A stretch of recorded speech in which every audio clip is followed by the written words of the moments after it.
अच्छा जी, अस्सलाम वालेकुम रहमतुल्लाहि व बरकातुहू।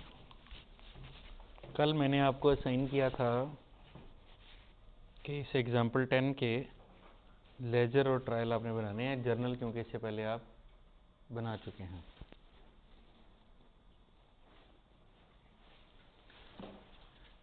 तो हम एक काम ये करते हैं कि एक जो सोल्यूशन आया हुआ है उसको इसकी रोशनी में टेस्ट करते हैं, और जो भी उसमें अगर कोई तस्हीह होने वाली है तो उसको करते जाते हैं। सबसे पहले एंट्री है जी, started business with 75,000 and 9 lakh in the bank. Cash 75,000 और 9 लाख बैंक में। बेसिकली ये दो एंट्रीज हैं। एक एंट्री क्या है, कैश टू कैपिटल, और दूसरी एंट्री है बैंक टू कैपिटल। आप इसको इकट्ठा करके भी लिख सकते हैं, बट एक्चुअली तो दो इंसिडेंट्स हैं। 75,000 कैश दिया है, 9 लाख रुपए बैंक दिया। तो कैश डेबिट होगा, कैपिटल क्रेडिट होगा। तो अगर आपको यहाँ पे नज़र आ रहा है तो यकीनन आ रहा होगा।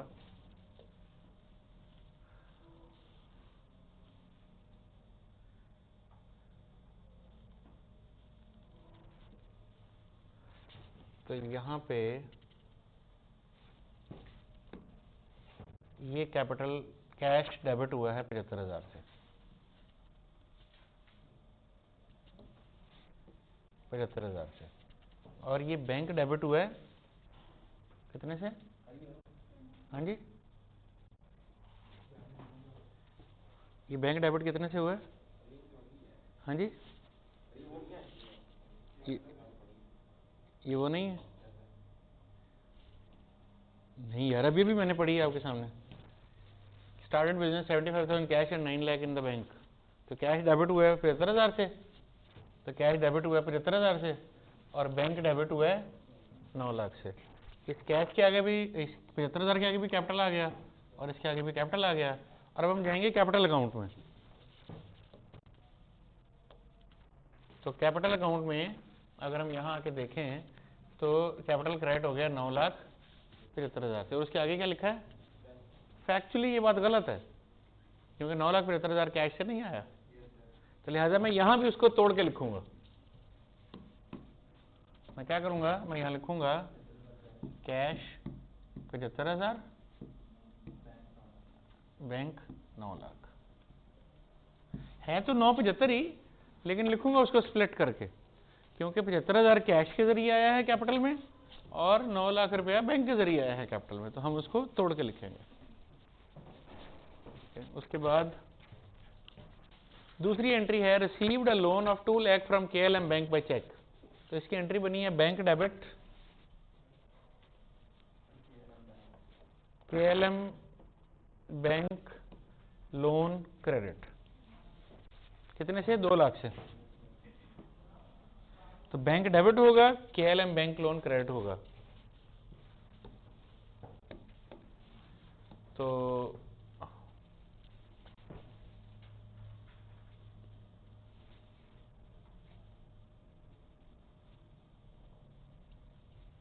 ये बैंक अकाउंट है, और ये बैंक डेबिट हुआ है 2 लाख से, और इसके सामने हमने लिखा है लोन।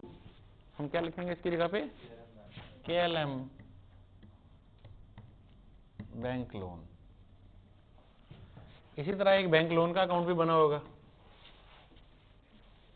ये लोन।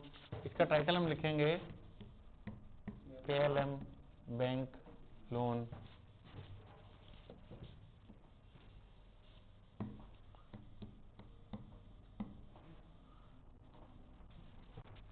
और जाहिर है कि उसमें बैंक लोन क्रेडिट हो गया 2 लाख रुपए से। तो ये ठीक हो गया।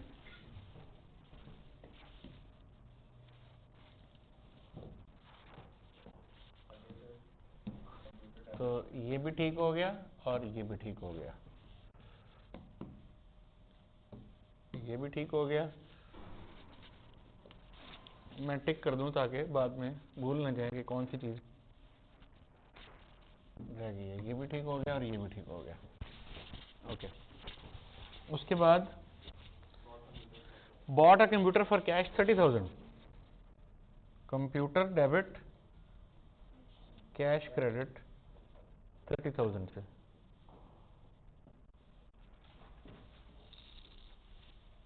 तो कंप्यूटर अकाउंट में जाके डेबिट करूंगा और कैश अकाउंट में जाके क्रेडिट करूंगा।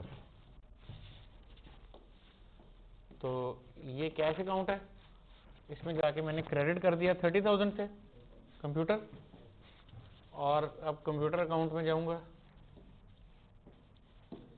ये कंप्यूटर अकाउंट, और यहाँ 30,000 डेबिट कर दिया और सामने कैश लिख दिया, ये भी ठीक है। नेक्स्ट एंट्री है bought display equipment on credit from clear count limited 42,000। तो इक्विपमेंट डेबिट करूंगा और clear count limited payable credit कर दूंगा 42,000 से। एंट्री बनेगी equipment debit to clear count limited credit 42,000 से।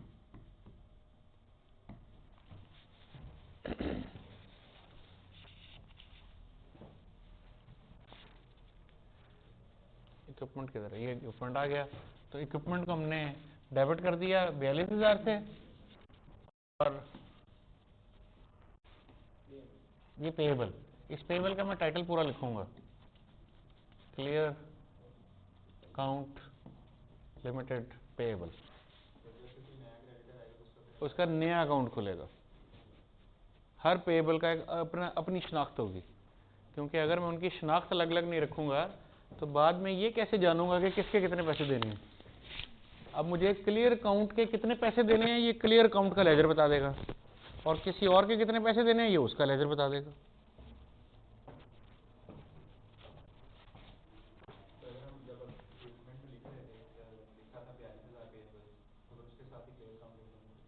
वहां भी लिखेंगे, यहां भी लिखेंगे, नाम वही इस्तेमाल करना है जो टाइटल ऑफ अकाउंट है। ये इसका टाइटल है, यही वहां पे लिखा जाएगा, यानी यहां पे भी ये लिखा जाएगा क्लियर काउंट लिमिटेड पेएबल। ठीक है,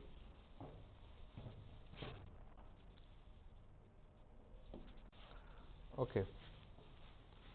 उसके बाद है, हमने ये कर लिया, ये कर लिया, ये कर लिया, ये कर लिया। उसके बाद है टुक 20,000 out of the bank and put it in the cash till.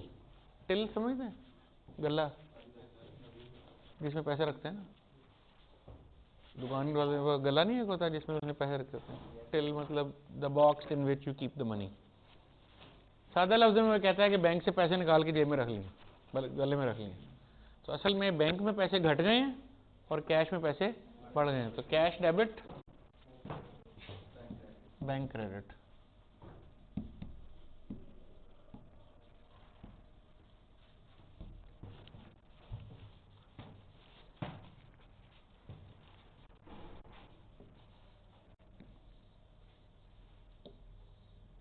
So cash debit, ये 30 है 20 है, 20 है, 20,000 से कैश डेबिट, और ये साइड पे बैंक आ रहा, ये बैंक क्रेडिट।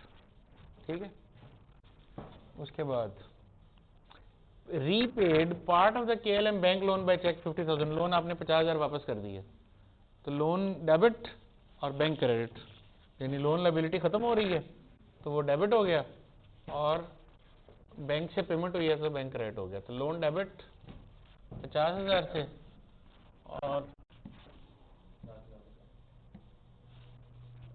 बैंक क्रेडिट 50,000 से।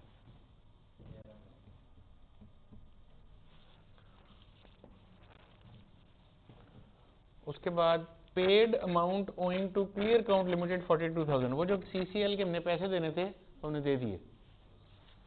तो अब सीसीएल को जो पैसे दिए, दिए कैसे हैं?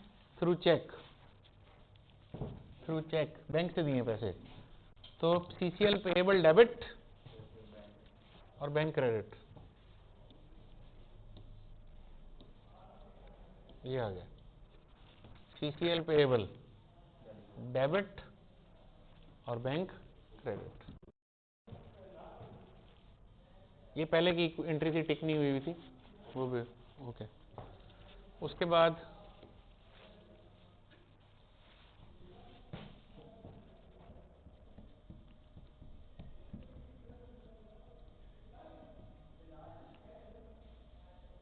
20,000 से, ऐसी है ना।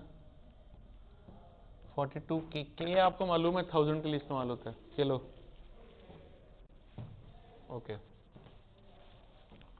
उसके बाद नेक्स्ट एंट्री है repaid part of KLM bank loan by cash 25,000 से लोन और पे कर दिया। तो अब कैश में से पेमेंट हुई है तो कैश क्रेडिट हो जाएगा।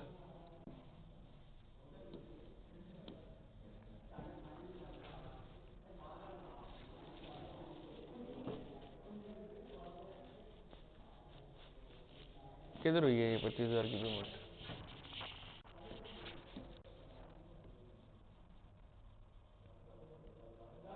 ये एंट्री नहीं लिखी हुई, ये एंट्री इसमें नहीं लिखी हुई जी। हाँ, ये एंट्री है KLM loan debit cash credit 25,000 से।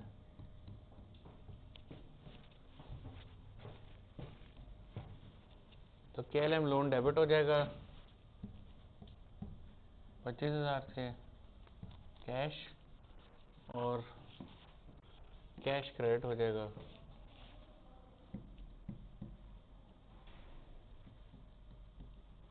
अच्छा, ये जो आपने ऊपर वाली लाइन खाली छोड़ी है, ये क्यों खाली छोड़ी है? आमने सामने लिखेंगे, इधर भी लिखेंगे इधर भी लिखेंगे, लाइन खाली नहीं हम नहीं छोड़ते हैं इसमें। ओके,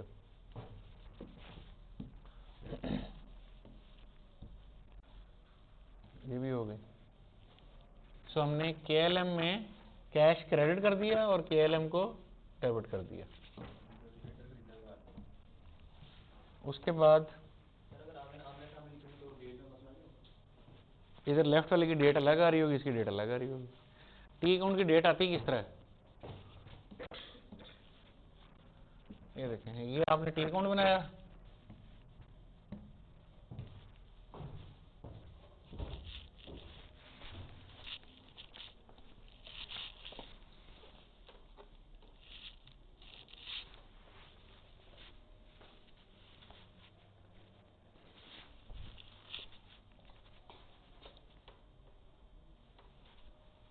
यहां से गया मेरा ख्याल है कि आपने टी अकाउंट बनाया और इधर इसकी डेट का कॉलम है, ऐसे ही इधर भी डेट का कॉलम है। तो इसकी डेट लिखेंगे, अमाउंट लिखेंगे, इसकी डेट लिखेंगे, अमाउंट लिखेंगे। तो डेट का कॉलम इधर भी है, डेट का कॉलम उधर भी है, तो इसीलिए आमने सामने ही चल रहा होगा।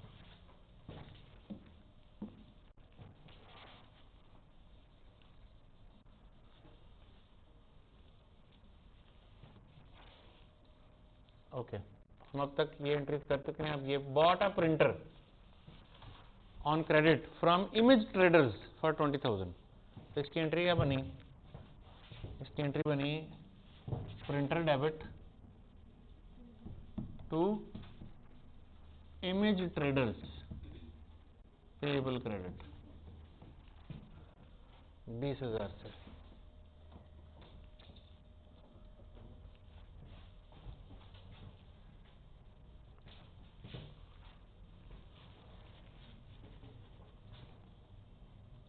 तो अब प्रिंटर डेबिट करेंगे, ये प्रिंटर आपने डेबिट किया,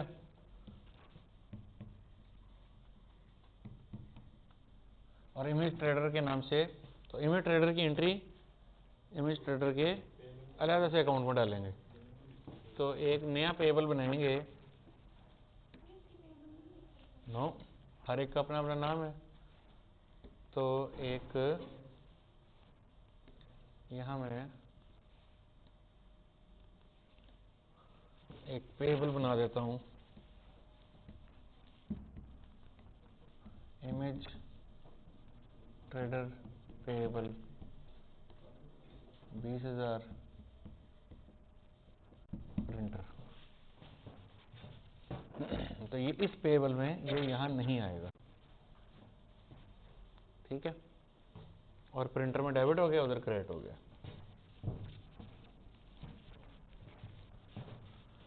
नेक्स्ट है bought goods on credit from ABC for 10,000। ABC से आपने 10,000 की चीजें खरीदी हैं, परचेजेस डेबिट, एंट्री क्या बनी है purchases debit, ABC payable credit.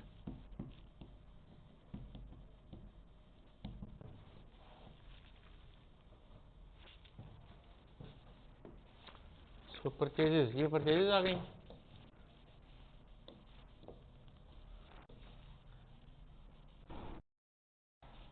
ये परचेजेस हैं, ये डेबिट 10,000 से, और क्या है ABC पेएबल,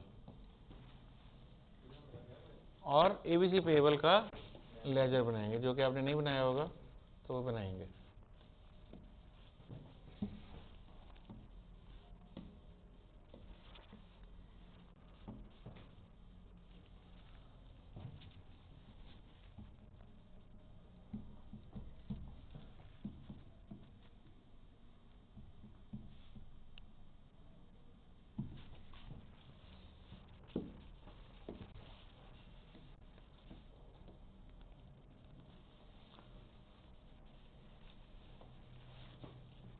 तो ये यहाँ नहीं आएगा, ठीक है, वहाँ एक नए अकाउंट में चला गया। ओके, सो ये भी हो गया। उसके बाद दो एंट्रीज रह गई, sold goods on credit to XYZ, sale की है XYZ को, इसकी एंट्री क्या बनेगी, XYZ receivable debit to sales credit 12,000 से।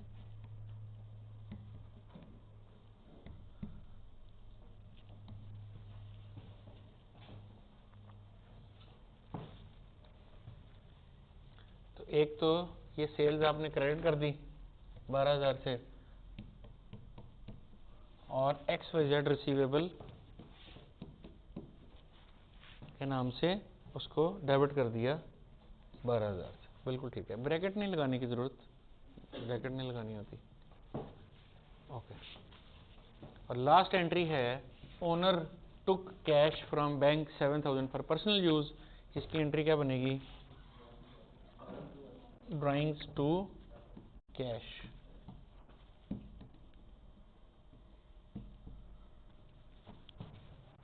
तो ड्राइंग्स का अकाउंट डेबिट हो जाएगा, कैश क्रेडिट हो जाएगा। ये कैश अकाउंट है, ये क्रेडिट हो गया, किधर गया,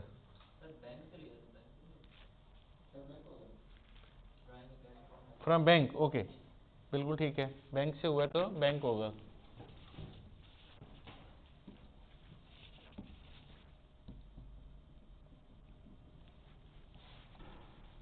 तो ये बैंक में आके ये क्रेडिट हो गया 7,000 ड्राइंग्स में,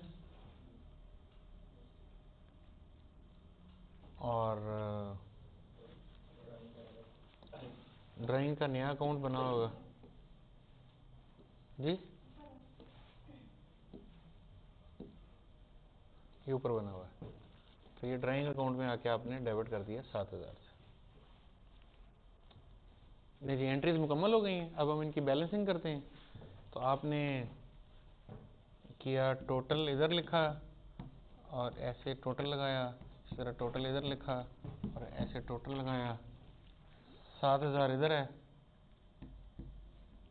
7,000 इधर है, तो बैलेंस आपके पास आ गया 7,000, ठीक है। ये डेबिट बैलेंस है, डेबिट साइड बड़ी थी ना, जो साइड बड़ी है वो बैलेंस होता है, तो जो डेबिट साइड बड़ी है तो ये जो राइट पे क्रेडिट पे लिखा हुआ बैलेंस है ये असल में डेबिट बैलेंस है। ओके, उसके बाद कैश पे आ जाते हैं।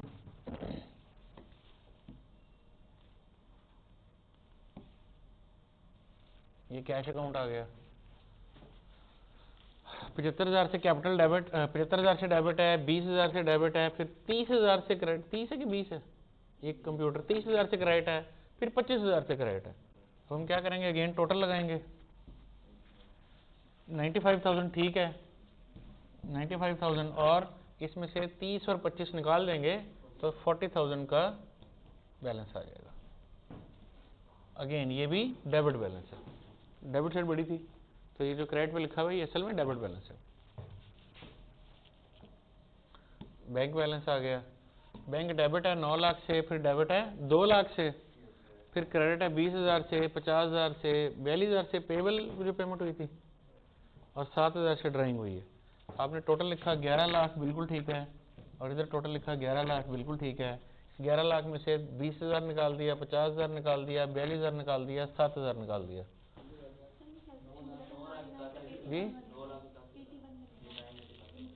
981 है ये, तो आपने 981,000 इसका बैलेंस कर दिया। ओके, और ये भी डेबिट बैलेंस है क्योंकि डेबिट साइड बड़ी थी। उसके बाद हम आ गए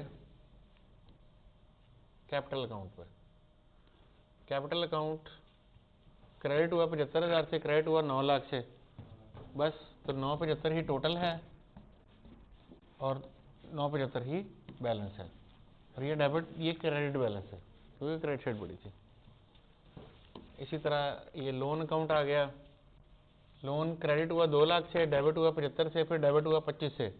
तो 2 लाख में से 25 और 75 निकल गया, तो पीछे बचा 1,25,000। ये भी क्रेडिट बैलेंस है।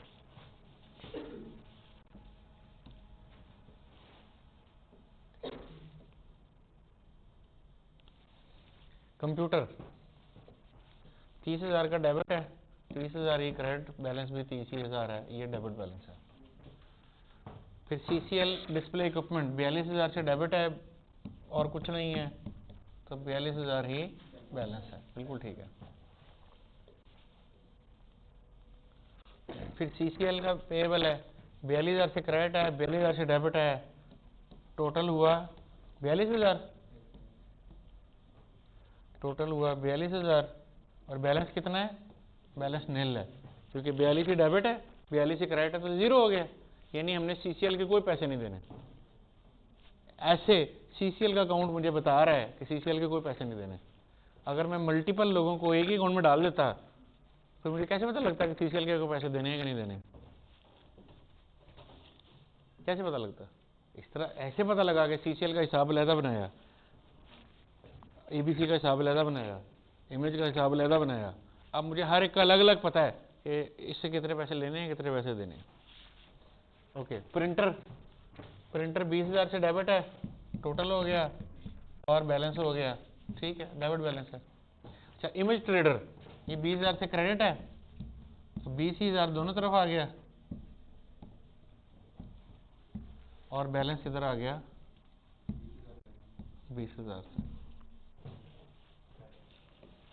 ये डेबिट बैलेंस है। इसी तरह ये ABC पेएबल है, क्रेडिट बैलेंस है, सॉरी जी, क्रेडिट बैलेंस है। ये क्रेडिट साइड में 10,000 है, ये भी 10,000 हुआ, बैलेंस 10,000, ये भी क्रेडिट बैलेंस है। उसके बाद परचेजेज और सेल्स आ गई। ओके, परचेजेज डेबिट है 10,000, क्रेडिट है 10,000, बैलेंस है 10,000 डेबिट। इस तरह ये सेल है 12,000, ये सेल है 12,000 और बैलेंस आ गया 12,000 क्रेडिट बैलेंस। इस तरह रिसीवेबल पे आ जाए, ये डेबिट है 12,000 और कुछ भी नहीं है, तो बैलेंस आ गया ये डेबिट बैलेंस। अब हमारे सामने तमाम बैलेंसेस आ गए हैं। इन्हीं बैलेंसेस को हम एक सफ़े पे इकट्ठा करेंगे और हम कहेंगे कि ये है हमारा ट्रायल बैलेंस।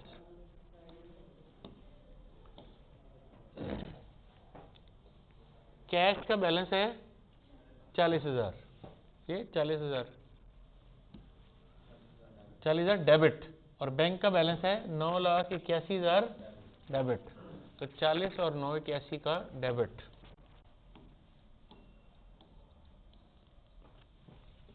तो कैश हुआ 40,000 और ये हुआ 9,81,000। उसके बाद कैपिटल 975, ठीक है, इतना ही बैलेंस था। बैंक लोन का हो गया 1,25,000 क्रेडिट बैलेंस, ये भी हम देख लेते हैं जाके। तो ये बैंक बैलेंस भी हमने ले लिया, ये कैपिटल का बैलेंस 975 ले लिया। इसी तरह ये लोन का बैलेंस अब 1,25 आ रहा है, ये ले लिया,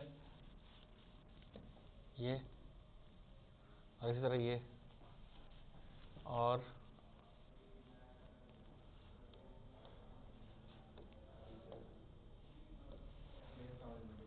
जी। ओहो। उसके बाद है जी कंप्यूटर डिस्प्ले इक्विपमेंट। कंप्यूटर का बैलेंस है 30,000 डेबिट बैलेंस है, और डिस्प्ले इक्विपमेंट का बैलेंस है 42,000, ये भी डेबिट बैलेंस है। तो 30,000 और 42,000 कंप्यूटर और डिस्प्ले इक्विपमेंट। तो ये 30,000 और 42,000 कंप्यूटर और डिस्प्ले इक्विपमेंट। उसके बाद क्लियर काउंट नील है, इसका कोई बैलेंस नहीं है। प्रिंटर का 20,000 का बैलेंस है। ये परचेजेस का 10,000 का बैलेंस है। ये नीचे देखें, ये दोनों डेबिट बैलेंस है, 20 और 10, प्रिंटर और परचेजेस।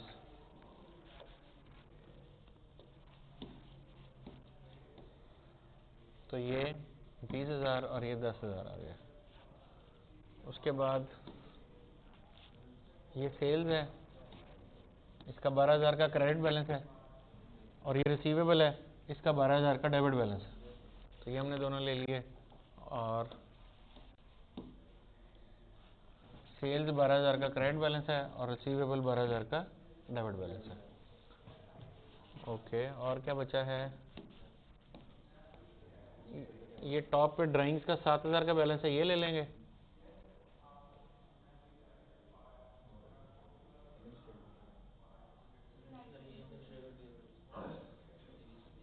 और ये जो साइड पे दो अकाउंट मैंने बनाए हैं, ये वाले, इन दो का बैलेंस लेके, इमेज और एबीसी का। तो एक तो मैं 7,000 जो ड्राइंग है वो टेक कर दूं। अब मुझे बनाने हैं पेएबल्स, 2 अदद। ये जो पेएबल है ये तो नील था, ये नहीं। अब मैं यहाँ पे कर देता हूँ इमेज पेएबल, उसका बैलेंस था, इमेज पेएबल का बैलेंस है 20,000। अच्छा, और एबीसी पेएबल का बैलेंस है 10,000। तो इमेज पेएबल आ गया 20,000 से, और यहाँ जगह बना के लिख देता हूँ एबीसी पेएबल 10,000 से। इस तरह से ये हमारे पास मुकम्मल हो गया। अब ट्रायल का टोटल करते हैं। 40,000 जमा 9,81,000 जमा 30,000 जमा 42,000 जमा 20,000 जमा 10,000 जमा 7,000 और जमा 12,000। इस सारे को जमा कर दें जी। पक्की बात है? 11,42,000।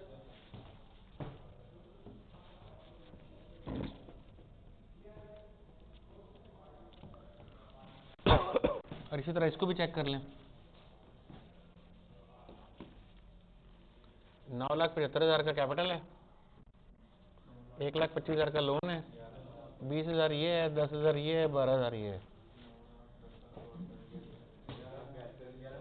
11,42,000। इस तरह से ट्रायल आपका मुकम्मल हो जाता है। ठीक है जी।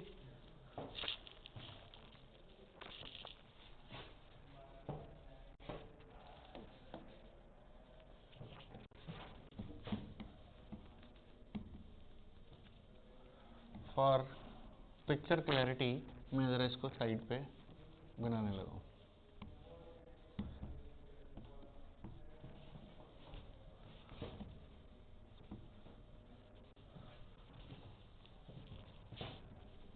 कैश, बैंक, कैपिटल,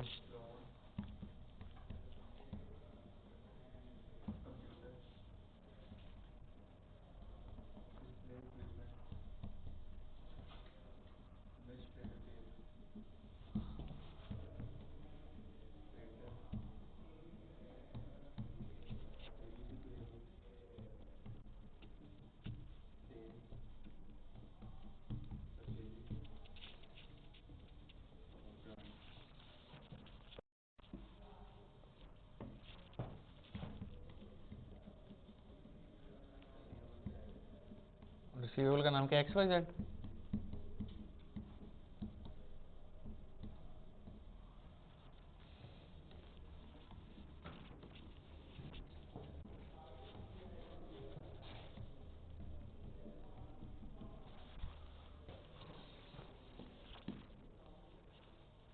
ये कैश का बैलेंस है 40,000,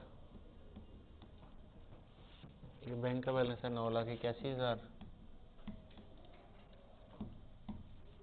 इस तरह कैपिटल है 9,75,000, 1,25,000,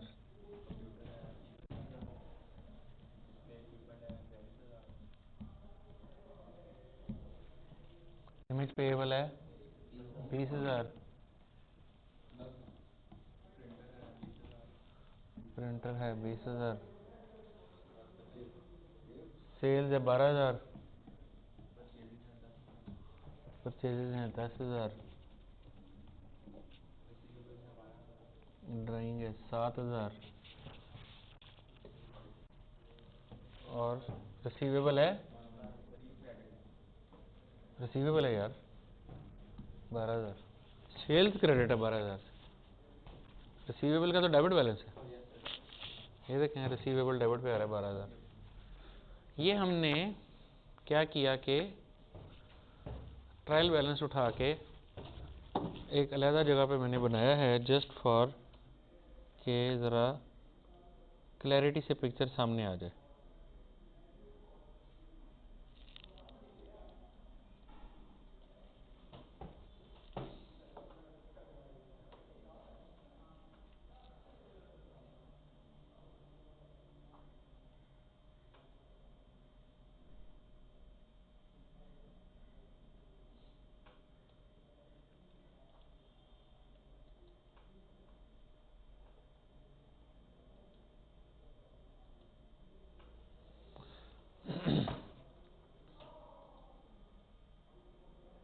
Okay, so now we have a trial balance here, जो कभी हमने जर्नल लेजर बना के आगे बना लिया। यहां तक बात वाज़ेह है। ट्रायल बैलेंस से जो अगली चीज बनती है वो है statement of financial position and statement of comprehensive income. ये स्टेटमेंट ऑफ फाइनेंशियल पोजीशन दरअसल आपकी वेल्थ के बारे में बताती है, आपके एसेट, लायबिलिटी और इक्विटी के बारे में बताती है, जबकि स्टेटमेंट ऑफ कॉम्प्रिहेंसिव इनकम आपकी इनकम फॉर द पीरियड के बारे में बताती है।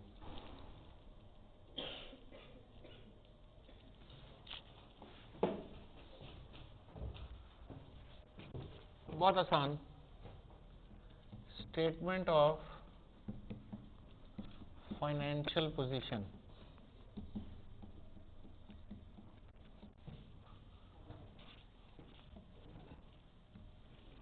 एक जानिब हम एसेट्स लिख लेते हैं और एक जानिब हम इक्विटी एंड लायबिलिटी लिख लेते हैं। अब हम इसमें से एसेट लायबिलिटी तलाश करते हैं और लिखते हैं। सबसे पहले कैश है, एसेट है, एसेट्स में लिख दिया।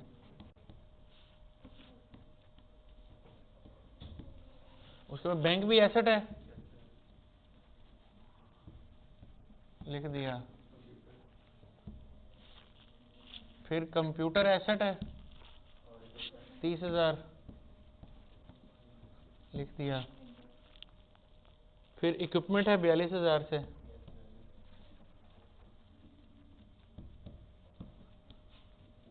फिर प्रिंटर है,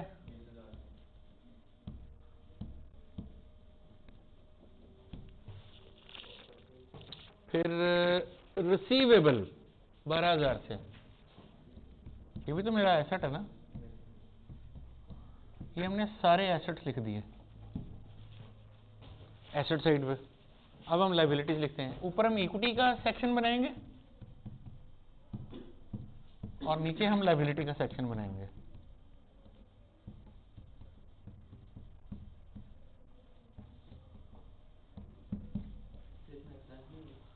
ये तो एसेट लायबिलिटी है ना, इसमें इनकम एक्सपेंस नहीं है। अच्छा, अब लायबिलिटीज लिखनी है। ये KLM बैंक लोन,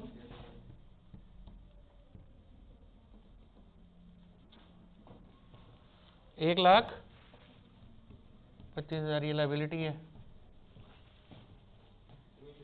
हमने कैश ले लिया, बैंक ले लिया, KLM ले लिया, कंप्यूटर ले लिया, इक्विपमेंट ले लिया, इमेज ट्रेडर 20,000 से लायबिलिटी है।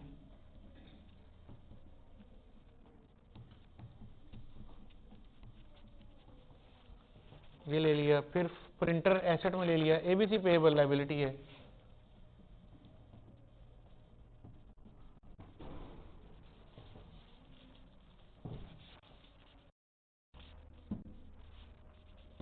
ABC पेएबल 10,000 से लायबिलिटी है। फिर सेल्स परचेज, ये इनकम और एक्सपेंस है, ये यहाँ नहीं आएगा। ड्राइंग्स, ये कैपिटल का नेगेटिव बैलेंस है, ये यहाँ नहीं आएगा। XYZ रिसीवेबल में ले चुका हूँ। ओके, अब सिर्फ 3 चीजें रह गई, 4 चीजें रह गई, कैपिटल, सेल्स, परचेज और ड्राइंग्स।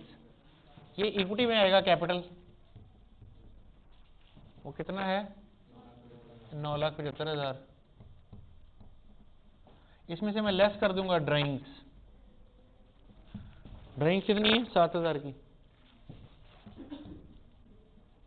और इसमें मैं जमा कर दूंगा प्रॉफिट फॉर द ईयर, कि जो इस साल प्रॉफिट हुआ।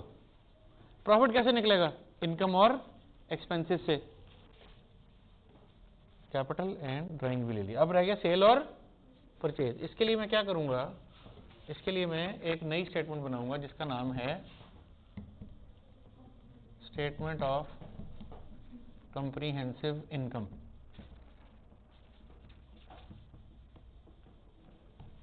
इसका फॉर्मेट क्या है, sales less cost of sales. तो हमारे पास ग्रॉस प्रॉफिट या लॉस आ जाएगा, और उसमें से मैं मजीद लेस करूंगा अदर एक्सपेंसेस,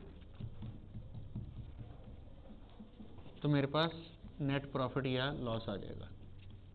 ये इसका एक जनरल सा फॉर्मेट है। इस क्वेश्चन में सिर्फ 2 ही चीजें हैं, एक सेल है और एक कॉस्ट ऑफ सेल है। यानी जो सेल करने के लिए कोई खर्चा किया, कॉस्ट। सेल है 12,000 की, कॉस्ट ऑफ सेल है 10,000 की, तो 2,000 का ग्रॉस प्रॉफिट है। कोई और खर्चा दिया ही नहीं हुआ सवाल में, तो 2,000 ही नेट प्रॉफिट है। ठीक है, खर्चा और क्या होता है, रेंट दे दिया, इलेक्ट्रिसिटी दे दी, सैलरी दे, है ना, खर्चे, वो भी लिखता है ही नहीं क्योंकि सवाल में लिखे ही नहीं। तो 2,000 का प्रॉफिट है। ये 2,000 का प्रॉफिट किसका है, मालिक का है।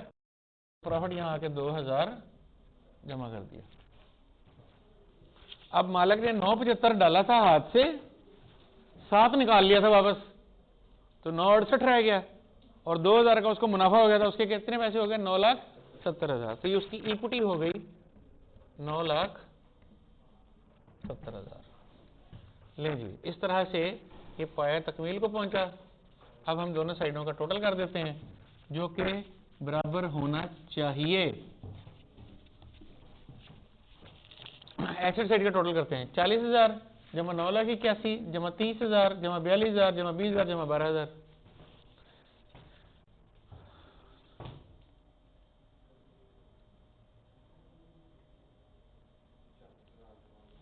10,25,000।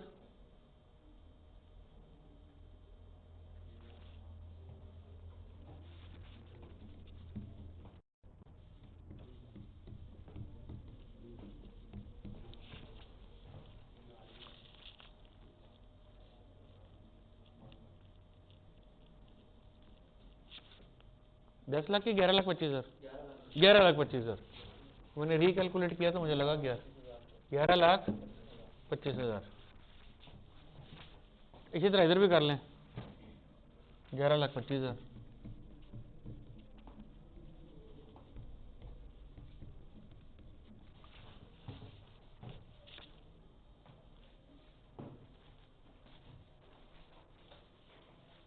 इसे कहते हैं फाइनेंशियल स्टेटमेंट्स।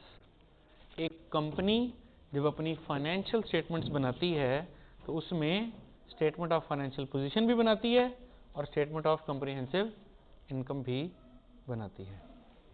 इस तरह से अकाउंटिंग का एक पूरा साइकिल मुकम्मल हो जाता है। हम डे 1 पे ट्रांजैक्शन जर्नल में रिकॉर्ड करते हैं, फिर सारा साल जर्नल में रिकॉर्ड करते रहते हैं ट्रांजैक्शन। उन ट्रांजैक्शंस को जर्नल से उठा के पोस्ट करते हैं लेजर्स में, फिर लेजर्स की बैलेंसिंग करते हैं साल के आखिर पे, उन सारे बैलेंसेस को उठा के ले आते हैं एक ट्रायल में, वो एक समरी बन जाती है। उस ट्रायल से फिर हम दो स्टेटमेंट्स पैदा करते हैं।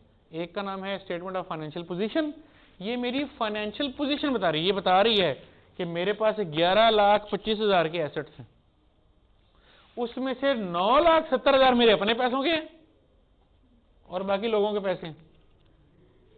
भाई 11,25,000 में से मेरा तो 9,70 ही है ना, तो बाकी का जो ये आ रहा है 1,55,000 ये लोगों का पैसा है। ठीक है, तो ये मेरी फाइनेंशियल स्ट्रेंथ बता रही है कि भाई मेरे पास 11,25,000 के एसेट हैं। ये 11 अरब के एसेट भी हो सकते थे। जो भी आपकी स्ट्रेंथ है ये वो बताएगी कि जनाब मेरे पास इतने एसेट हैं, इसमें से मेरे पैसे इतने हैं, लोगों के पैसे इतने हैं। ठीक है, और साथ ही साथ ये जो नीचे मैंने बनाई स्टेटमेंट ऑफ फाइनेंशियल पोजीशन, ये बता, स्टेटमेंट ऑफ कॉम्प्रिहेंसिव इनकम, ये बता रही है कि इस साल मैंने क्या परफॉर्मेंस दिखाई, सेल क्या की, कॉस्ट ऑफ सेल क्या हुई, खर्चे क्या हुए, नफा नुकसान क्या हुआ, वो मेरी परफॉर्मेंस बता रही है। सो ये जो स्टेटमेंट ऑफ कॉम्प्रिहेंसिव इनकम है ये मेरी इस साल की परफॉर्मेंस बता रही है, और ये जो स्टेटमेंट ऑफ फाइनेंशियल पोजीशन है ये मेरी आज की वेल्थ बता रही है। फर्क है दोनों में, देखे ना, मैंने पिछले 1 साल कारोबार किया और उससे लाख रुपए कमाया, ये है मेरी 1 साल की परफॉर्मेंस। आज साल खत्म हो गया, आज मेरे पास वेल्थ है क्या, आज मेरे पास लेट से 1 करोड़ रुपए की वेल्थ है, ये मेरी 1 साल की वेल्थ नहीं है, पता नहीं 5 साल से चली आ रही है कब से। आज मेरे पास 1 करोड़ की वेल्थ है, ये 1 करोड़ मैंने एक दिन में बनाया है या 10 साल, ये मैं बता रहा हूं भाई आज मेरे पास इतनी वेल्थ है। तो ये जो स्टेटमेंट है ऊपर वाली, ये बता रही है कि आज मेरे पास क्या है, मेरे पास पैसा है, मेरे पास दौलत है। तुम्हारे पास क्या है? मेरे पास मां है। तो ये मैं बता रहा हूं भैया आज मेरे पास क्या है, मेरे पास ये है आज। और ये जो नीचे वाली स्टेटमेंट है ये नहीं बता रही कि आज मैंने क्या कमाया, ये बता रही है पूरे साल में मैंने क्या कमाया। ये दो अलग अलग बातें हैं, ठीक है ना। तो इस तरीके से ये स्टेटमेंट्स दोनों तैयार की जाती हैं। अगर आपको ये पूरी बात वाज़ेह हो गई है तो हमने अकाउंटिंग साइकिल मुकम्मल कर लिया है। जो अकाउंटिंग का एक पूरा सर्कल है वो पूरा हो गया है, journal, ledger, trial, financial statement. ठीक है, अगेन अगला साल शुरू होगा, फिर जर्नल, फिर लेजर, फिर ट्रायल, फिर फाइनेंशियल, फिर अगला साल आएगा, फिर जर्नल, फिर लेजर, फिर ट्रायल, फिर फाइनेंशियल। इसी तरह से ये मामला जारी रहेगा। Okay,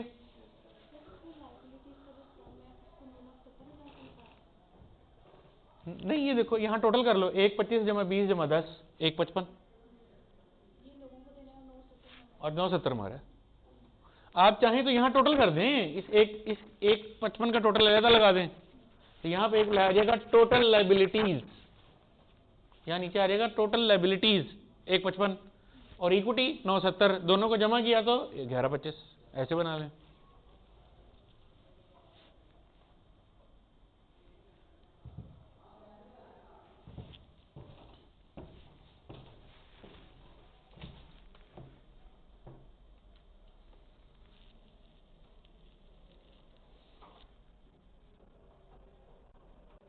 okay, so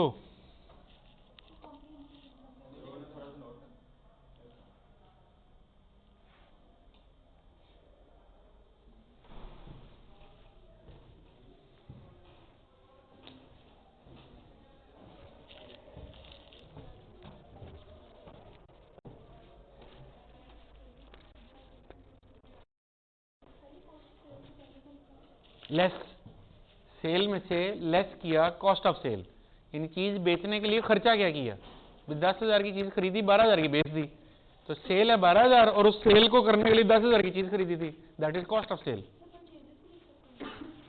cost of sale लिखें। Not all purchases are cost of sales, some purchases are not sold and they are in your inventories, so that those items which have been sold are cost of sales, है ना। इसलिए purchases का लफ्ज नहीं लिखते।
अच्छा जी, अब इसकी ऑब्जेक्टिव है, ये सारी आपने अटेम्प्ट करनी है बैठ के खुद ही तसल्ली से, और ये ऑब्जेक्टिव सारी आप अटेम्प्ट करेंगे आज। और जो आज फाइनेंशियल स्टेटमेंट बनाई है उसको अगर आप अपने हाथ से दोबारा बनाना चाहें तो बना सकते हैं। आगे हम इंशाल्लाह नया टॉपिक का आगाज़ करेंगे, ठीक है। अब आपने ऑब्जेक्टिव टाइप में मुझसे सवाल पूछने हैं और हम एक कल का दिन ऑब्जेक्टिव पे भी लगाएंगे और इसको ख़त्म कर देंगे। इसके अलावा अगर आपने किसी क्वेश्चन की एंट्रीज पास की हैं तो उसी की ही आप जर्नल लेजर ट्रायल सारा कुछ बना सकते हैं। मैं आपको यहाँ से क्वेश्चन दिखा देता हूँ, बल्कि जैसे ये सवाल है, ये देख रहे हैं सवाल है, ये क्वेश्चन है एग्जाम्पल 1, ये सफ़ा नंबर 38 पे है, एग्जाम्पल 1, ठीक है। इस एग्जाम्पल का जर्नल बना दें, लेजर बना दें, ट्रायल बना दें, फाइनेंशियल स्टेटमेंट बना दें, ठीक है। तो एक पूरा आपके हाथ से गुजर जाएगी और फिर इसकी ऑब्जेक्टिव शुरू कर दें। एग्जाम्पल 1 है अगले चैप्टर में, लेकिन आपने इसको करना क्या है, आपने इसका जर्नल लेजर ट्रायल वगैरह बनाना है। Okay, thank you.